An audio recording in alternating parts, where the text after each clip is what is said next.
Welcome to Harnessing Social Media from Foe to Friend in the ESL Classroom. I'm Addie Scoggin, and a little bit about me. I'm teaching and living in the United Arab Emirates, and I work for the Ministry of Education at a high school named Al-Dahra Secondary School. And I teach about 80 students in the Advanced Science program.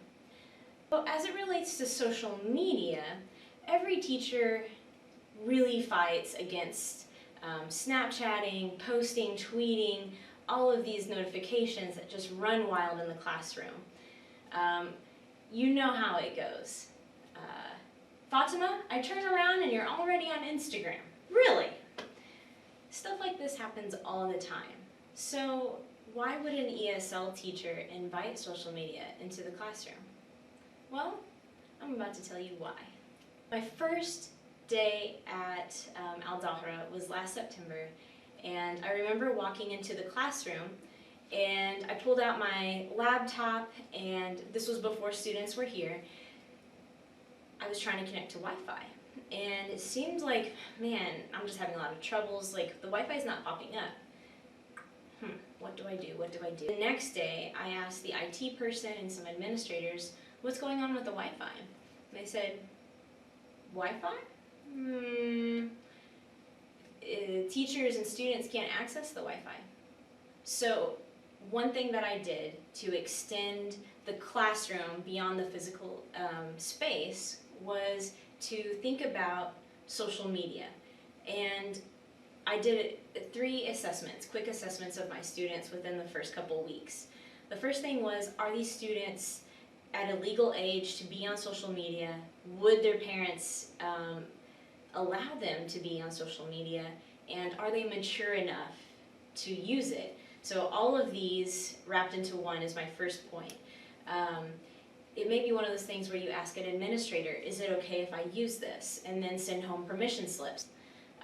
Secondly, I assessed their digital literacy, and to my surprise, these students were ultra savvy and digital natives, far beyond what even I knew how to do. So no problem there. Third, I looked around at all of the other resources around me.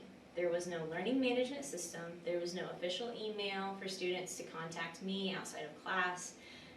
I needed a way for my students to reach me outside of the 45-minute class period that we had face-to-face. So, I was forced to find the alternative. I first started to really consider social media because it overlapped with a lot of the same educational qualities that I wanted in my classroom. Things like collaboration, community building, sharing. It was flexible, creative. All of these things you can use in the ESL classroom. I had about 4 or 5 different actual social media platforms that I wanted to kick around. The first one was Instagram, because all of my students loved taking pictures. I really did consider Instagram at first, but after a while realized it was a bit too focused on visual elements, and the videos would only last about 1 minute, and I wanted something that would reach beyond that. Twitter, on the other hand, was a better step in the right direction, but it had a limited word count, and students couldn't edit their tweet after it was published, so I wanted them to practice that recursive process. Snapchat was a very brief consideration because I realized students are snapping all the time in my classroom, but there's not really a viable way to use it. It's not really promoting literacy in a way that I want. You can't read long texts. You can't really write a lot. So it's more just for their fun. LinkedIn was actually a very good option, and I would consider it except for this. I want my students to practice English and to make tons of mistakes, as learning a language just does organically. It was professional. It's designated to network with job employers, but that's where it stopped. I didn't want them to publish their English language acquisition and their practice on a place where job recruiters are looking and saying, gosh, what's going on here? So that led me to Facebook. Facebook offers a very easy, controllable, private group online, and I had 3 reasons why I really enjoyed Facebook. The first one is that it shared my purpose. I wanted students to have a lot of different methods to practice English. Videos, photos, posting, these types of methods they could use and be creative with and enjoy it. Secondly, it promotes interactivity. So communication is essential in the classroom. Students can comment, like, share, reply, vote, do whatever they want. Lastly, it's flexible, fun, and free. Facebook offers an organized but also informal creative approach to an informal type of LMS. To me, delivered this virtual learning environment that I felt students would also be eager to try out when they're sitting at home and maybe they want to practice their English or maybe they just want to watch videos. As long as they're practicing English on the webpage, I don't care how many times they bring up K-pop on the webpage. That's fine. Just use English. Why did I not go with a traditional LMS? LMSs like Edmodo and Moodle, Jinzabar, Blackboard, these are great, but often old-fashioned or costly, or if you're living in the UAE, it's expensive or blocked. Some of the benefits of using social media, just to list a few, are that students get real-world exposure to how social media operates, knowing what to publish, what not to publish, knowing that the audience is looking and that once you post something, it could be permanent, and that this trail that you leave behind in the digital world can come back and bite you one day. So this is a very safe way for them to learn digital etiquette. I also enjoyed that students could instant message me, although I wouldn't answer the 2 a.m. Questions about assignments or even, do you want to be a writer one day, Miss Scoggin? You know, some of those things I would wait and I would actually answer all of them. It was kind of just a fun way for them to practice English language and getting to know me as a teacher. As with anything though, there are risks, and I highlight 4 of them. Distractions. It will inevitably become a distraction in the class, especially if you do have Wi-Fi. Even not having Wi-Fi in my classroom, it was often a topic that they would use just to get off subject. Misbehavior. This is what scared me so much more than anything else, was that someone was going to post something unsavory, or I'd catch someone in the middle of some cyberbullying, and I was really fretting about what would I do. So one of the first things was just, I dropped all of the worrying and just said, embrace it.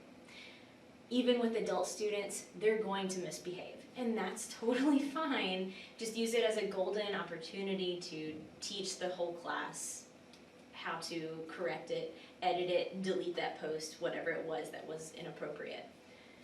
Cyber safety is another thing, is that you want their privacy, their safety, all of that to be in check, and monitor that throughout the duration that you're using it in the classroom. Lastly, we have culture.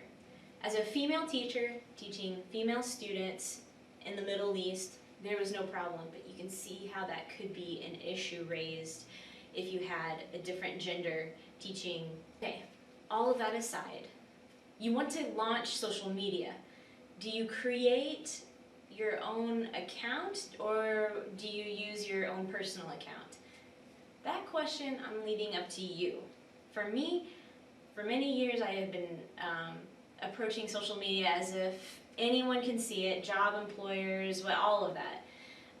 So I didn't, but I know many teachers who do create a second account to keep their personal life private. Let's boil it down a little bit more. How can I use English language? How can we promote language in the classroom using social media? First thing I would say is start off with it as a formative practice. So you want students to use it informally, use it frequently. Maybe it's not something where they post this gigantic collaborative project. Maybe it is. It's totally up to you. But for me, I just wanted students to, kind of dabble with it, and if it's something that really piqued their interest, they could just go wild on it. They could just post Arabic poetry and short novels, and some of them actually do. Some of them, cricket, you'll never see them on it. So I left it up to them. They had the autonomy to, use that tool as they liked. But of course, I would try to, use competitions like how-to videos. And I had one student create a how-to video making the Arabic dessert bathitha. And she actually used cumin with honey and dates. It was very strange, but it was an amazing video, and students loved it. So they would all try to compete against her video, like, oh, we can do one better than Alia's. It was great. They also like games, using any type of English game. They love that. They want to beat each other so bad. In a more serious tone, though, students can share documents, share notes. If a student has missed class, they can use the Facebook page as a review of the unit and of the semester and of everything. A lot of students who are doing group projects in the classroom can share information through the Facebook page, and I can actually see that because they're posting on the wall instead of through instant message, and that's fine. They're kind of learning it as they go.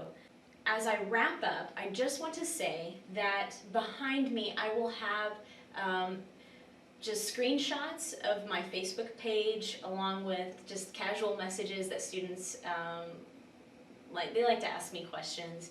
And if you have any questions at all, I have a YouTube channel, Addie Scoggin, and you can reach out to me anytime. I would be happy to share materials and whatever you would like. So thank you for coming to my presentation, and I hope you could take something away from this.